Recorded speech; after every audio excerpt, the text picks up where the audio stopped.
brought to you by Palvi Agrico. आता शेतीसाठी जे काही लागणार ते घरपोच मिळणार, तेही मोबाईलच्या एका क्लिकवर. मराठी ही जी सगळीकडे पसरली आहे, महाराष्ट्राच्या बाहेर देश, धर्म, जात, पंथ याच्या पलीकडे या सगळ्याची दखल आपण कुठेतरी घेणार आहोत की नाही. आम्ही लोकसंस्कृतीचा अभ्यास, आपल्याला राग आला तरी चालेल, पण माझ्या पुरुष सहकार्यांनी फक्त स्वतःचं कौतुक वेचण्यापुरता केला. म्हणजे बापाचं कौतुक कसं आहे, भावाचं कौतुक कसं आहे, वगैरे वगैरे. राम म्हणे सीता नाशिक चांगलं, गोदावरी काठी मन दोघांचं रंगलं. तेव्हा त्या दोघांचं मन तिथे रंगलेलं होतं. आणि असं ते तपोवन जे आम्ही लहानपणापासून अनुभवत आलो त्याच्यावर अक्षरशः कुऱ्हाड पडते आहे. 2-100व्या अखिल भारतीय मराठी साहित्य संमेलनाचं अध्यक्षपद मला जे मिळालं ते आयुष्याच्या उत्तरायणाच्या टोकावर माझ्या दृष्टीने अक्षरशः अपघात होता. हा अपघात घडवून आणला तो अखिल भारतीय मराठी साहित्य महामंडळाचे आणि त्यांच्या घटक संस्थांच्या आमच्या सगळ्या हितचिंतकांनी, पदाधिकाऱ्यांनी. सध्याचे महामंडळाचे उत्साही अध्यक्ष आणि आमचे सन्मित्र मिलिंद जोशी, त्यावेळच्या संमेलनाच्या महामंडळाच्या अध्यक्ष प्राध्यापक उषाताई तांबे, त्यांचे सर्व सहकारी, मराठी भाषाप्रेमी, यांना सगळ्यांना त्या अध्यक्षपदाचं श्रेय आहे. वर्षभरात जे अध्यक्षपद होतं ते माझ्या एकटीचं नव्हतं, ते तुमच्या सगळ्यांचं होतं, मराठी भाषकांचं होतं, मराठी भाषाप्रेमिकांचं होतं. आणि त्याबद्दल मी मनापासून कृतज्ञता व्यक्त करते.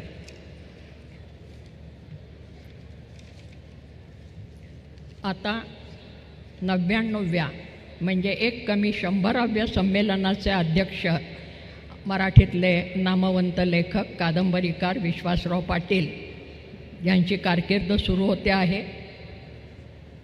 मराठी भाषेच्या विकासासाठी ते कृतिशील अशा प्रकारचं काम करतील असा विश्वास आहे. कारण सनदी अधिकारी म्हणून दीर्घकाळ ते कार्यरत राहिलेले आहेत आणि अनेक आघाड्या एकाच वेळेला कशा सांभाळायच्या याचा त्यांना प्रदीर्घ अनुभव आहे. मराठी मातृभाषा ही विकसित व्हावी, तिला अभिजात भाषेचा दर्जा मिळाला, याबद्दल सर्वांच्यासारखाच मलाही आनंद झाला. तो मी वेळोवेळी व्यक्त केलेला आहे, आपल्यालाही झाला. प्रश्न असा आहे की उद्या मराठी भाषेचं साहित्य विकसित होण्याच्या दृष्टीने पायाभूत असं कार्य आपण काही करणार आहोत की नाही. आणि मला असं वाटतं की मला जे बोलायचं आहे ते आमचे सन्मित्र मिलिंद जोशी यांनी सुरुवातीलाच अत्यंत स्पष्ट शब्दात सांगितलेलं आहे, जे मी वारंवार सांगत आले.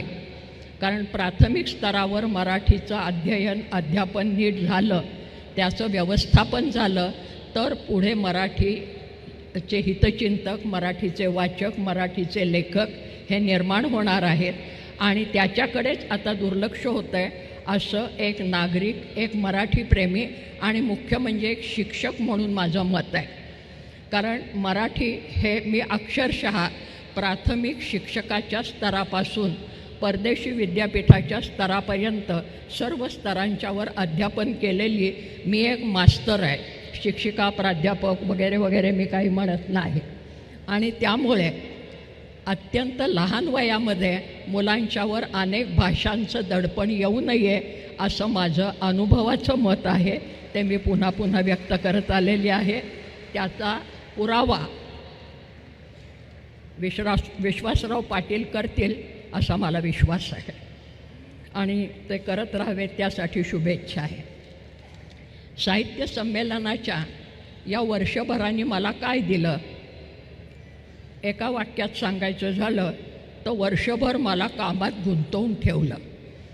मी विचार करत होते की आता जरा आराम करावा, नोकरी बिकरी संपलेली आहे, संपूनही पावशतक लोटलेलं आहे.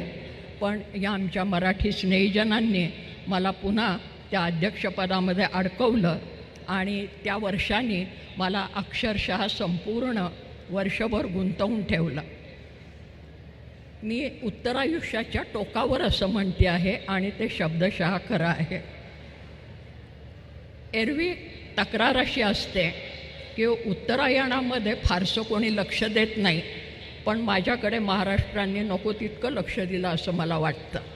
कारण मी ज्या भागामध्ये राहते तो भाग असा आहे मराठीच्या भाषेच्या दृष्टीने की एकीकडे कर्नाटकाची सीमारेषा आहे, एकीकडे गोवा आहे, एकीकडे दक्षिण आहे सगळी, एकीकडे पश्चिम महाराष्ट्र आहे आणि जरा थोडंसं पलीकडे गेलं की गुजरातची सीमारेषा आहे.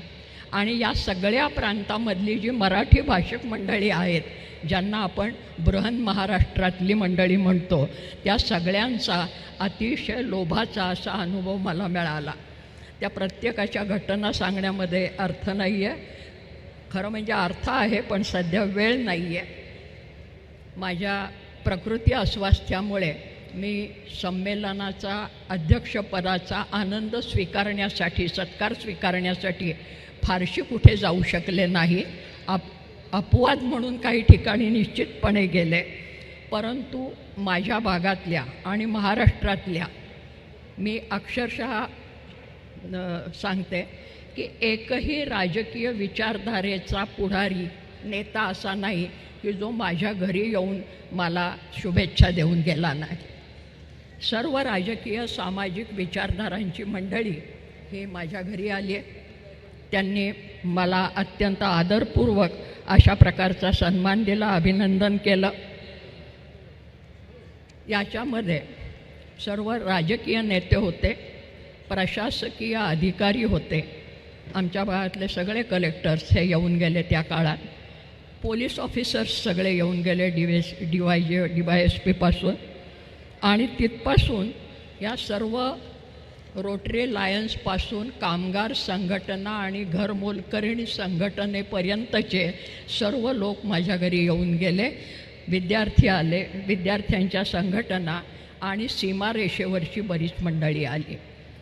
मला ते सांगायला आनंद होतो की मी जे काय मराठीमध्ये थोडं फार लेखन केलं असेल त्याच्यामध्ये या बृहन महाराष्ट्रातल्या मराठी जनांचा खूप मोठा सहभाग आहे. कारण मी जिथे राहते तिथपासनं कर्नाटकची सीमारेषा जवळ आहे. मी परत सांगितलेलं आहे आणि पुन्हा एकदा उच्चार करते की कर्नाटकाच्या सीमारेषेवरच्या 5 साहित्य संमेलनं दरवर्षी होत असतात मराठीतली. नंतर गोव्यामध्ये साहित्य संमेलनं होत असतात. त्यामुळे या संमेलनांना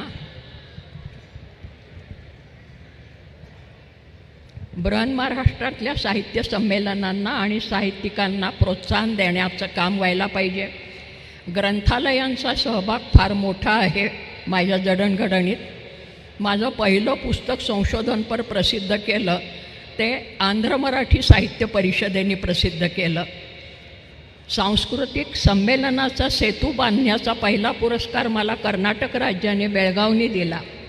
तेव्हा निरनिराळ्या पद्धतीनं हा सगळा बृहन महाराष्ट्र त्यात सहभागी झालेला आहे. माझ्या भागातल्या शेतकरी संघटना माझ्याकडे आल्या. भर दुपारी एक शेतकरी येतो, त्याच्या हातामध्ये एक तसबीर असते आणि तो येऊन ती तसबीर मला देतो. तो किंचित लेखक कवीही आहे आणि तो म्हणतो, आम्हा सर्वांच्यातर्फे आम्ही तुमचं प्रातिनिधिक अभिनंदन करतो आणि त्याच्या शेतामध्ये फुललेल्या फुलांचे गुच्छ त्यांनी त्याच्यामध्ये प्रतिबिंबित केलेली अशी एक तसबीर तो मला आणून देतो. हे मला फार मोठं पुरस्कार आहे असं वाटतं. माझ्या घरी ही सगळी ऑफिसर मंडळी, मोठमोठे नेते मंडळी तर जरूर आली, परंतु त्याच वेळेला मी जिथे राहते तिथे समोर लहान लहान टपऱ्या आहेत निरनिराळ्या प्रकारच्या, मोबाईल दुरुस्ती वगैरे वगैरे अशा. त्या सगळ्या लोकांनी चौकशी केली की या बाईंच्याकडे रोज पोलिसांच्या गाड्या येताना दिसत आहेत, काय प्रकार आहे. तर त्यावेळेस त्यांना कोणीतरी सांगितलं असं असं ते दिल्लीला काहीतरी आहे आणि तिथे त्या बाईंना बोलावलं. ते सगळे टपरी चालक माझ्याकडे अभिनंदनासाठी आले. त्याच्या पलीकडे आणखीन एक नगरपालिकेची स्वच्छता कामगारांची कॉलनी आहे, ती मंडळी आली.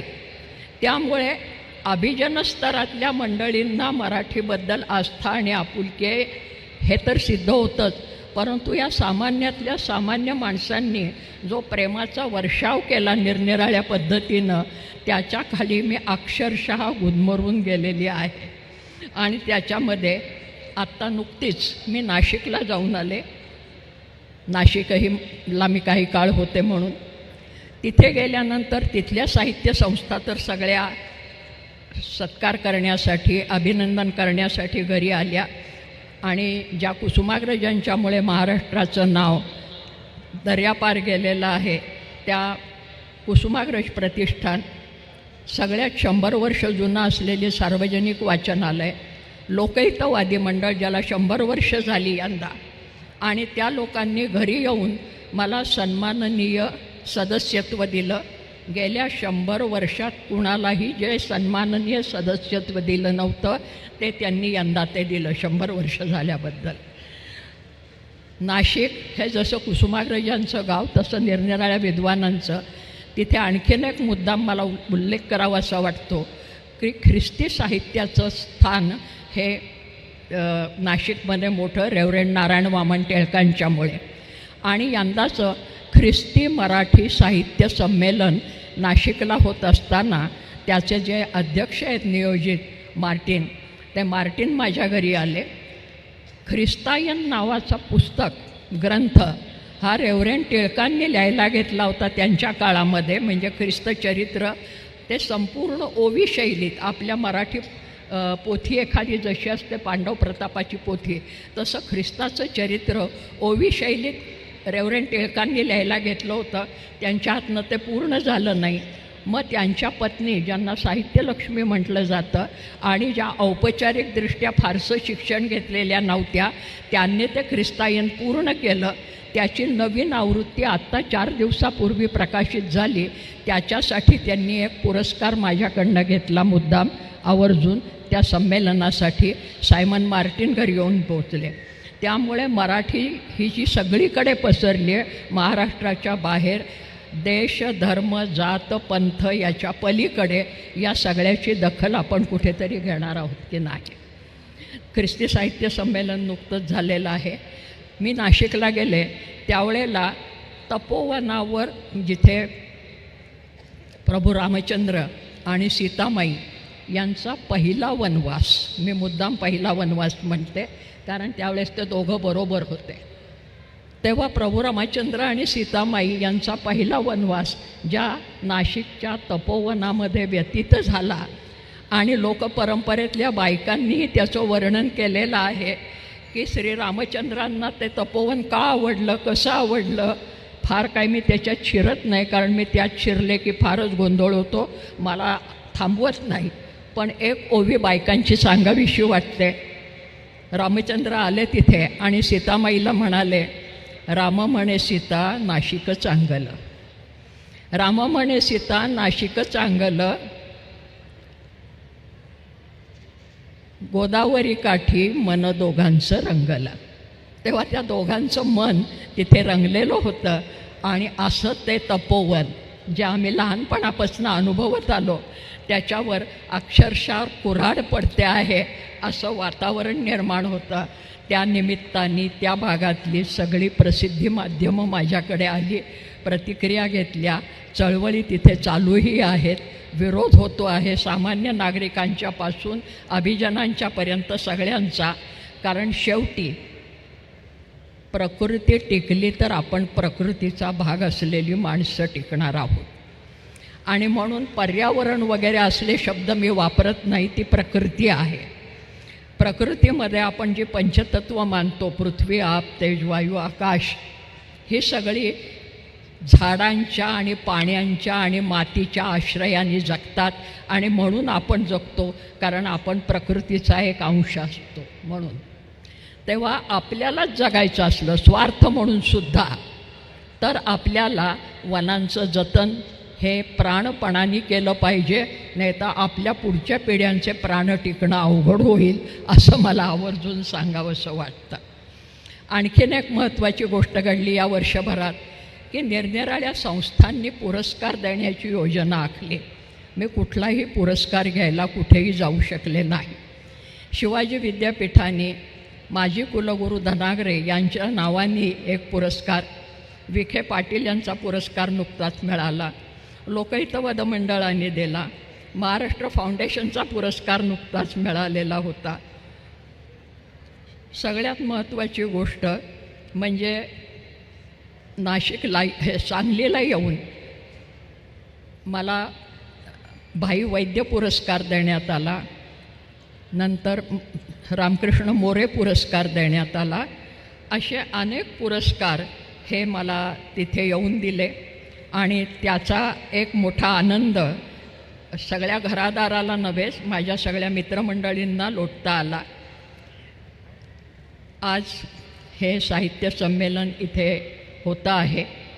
ही सातारा भूमी शिवरायांची भूमी आहे आणि मराठी भाषेच्या रक्षणासाठी आणि अभिवृद्धीसाठी आणि अस्मितेसाठी महाराजांनी पहिल्यांदा राज्य व्यवहार कोश निर्माण केला मराठीमध्ये, की त्यांच्या अलीकडच्या काळात महाराजांची स्थापना करण्याच्या आधी परकीयांची राज्य होती.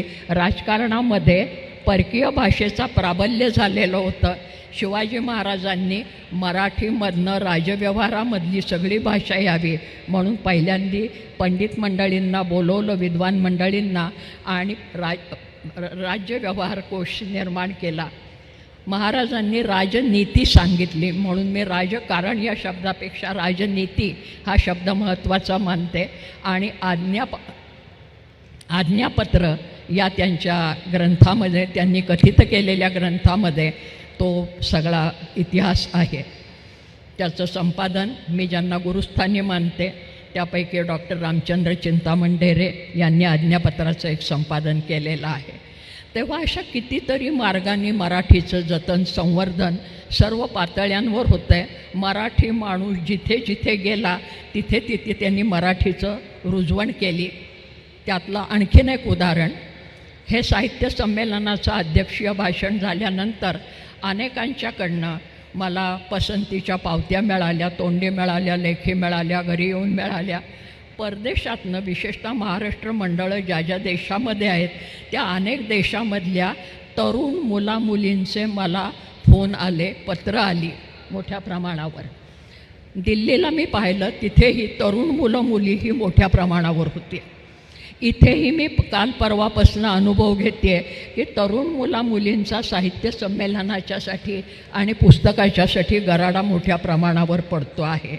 तरुण मुलामुलींच्यामध्येही आस्था निर्माण होते आहे. मी ज्या भागात राहते तो काही खूप सुधारित असा प्रदेश आहे असं नाही, पण ग्रामीण अर्धग्रामीण प्रदेशामध्ये मराठी साहित्याबद्दल फार मोठ्या प्रमाणावर आस्था आणि अभिरुची निर्माण होते आहे.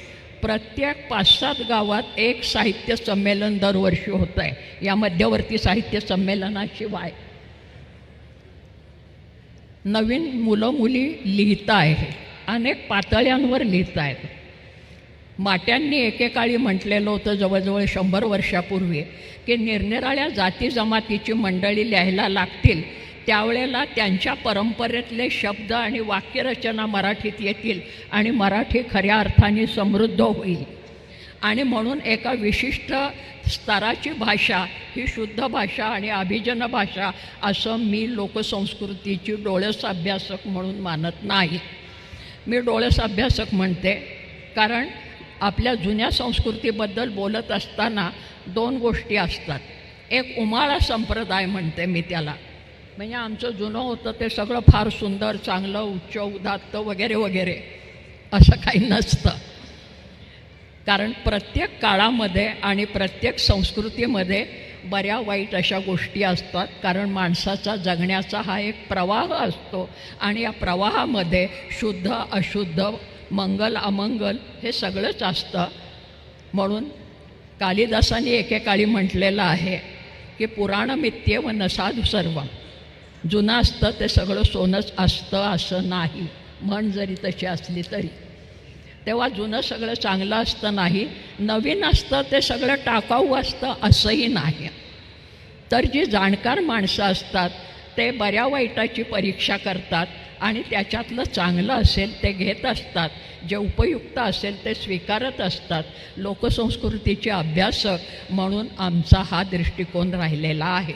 आमचा असं मी म्हणत असताना माझे जे पूर्वसूरी आहेत, मी ज्यांना गुरुस्थानी मानते, ते डॉक्टर मांडे असतील, डॉक्टर रामचंद्र चिंतामण ढेरे असतील आणि इतर सगळ्या जणी असतील, माझ्या मैत्रिणी सगळ्या, मग त्या दुर्गाबाई भागवत असतील आणि समोर बसलेली अरुणा असेल. तेव्हा परंपरेमध्ये जे सत्व आहे ते निके सत्व निवडून घेणं ही आमची भूमिका आहे. म्हणून लोकसंस्कृतीचा उमाळा संप्रदाय बाजूला ठेवून चिकित्सा करत त्याच्यामध्ये सुद्धा जो उदात्ततेचा आणि पुरोगामी विचार आहे त्याचा पाठपुरावा मी सातत्याने करत आले.